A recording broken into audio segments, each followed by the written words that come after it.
Anza Specialists Medical Center.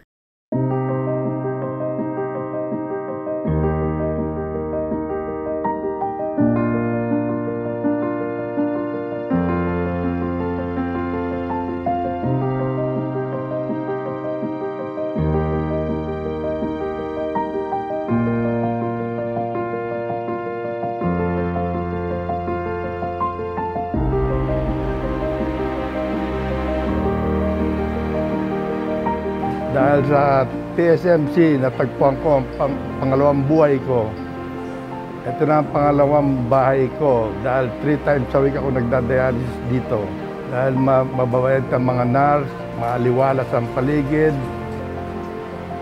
Lalo-lalo na yung doktor ako, si Dr. Ting Tan. 10 taon na po kami mag-partner sa pag-aalaga niya sa akin.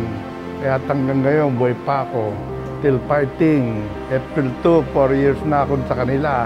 Sa pinanggalingan ko, lagi ako inaatake. 4 na taon na sa ibang hospital. Pero mula nang malipat ako dito, kahit minsan, hindi ako na emergency. Dahil magaling ang mga nurse at doktor. Kahit wala ang head doctor ko na si Dr. at hindi pumapalit, magaling din. Maraming salamat sa TSMC. Until now, thank you Lord.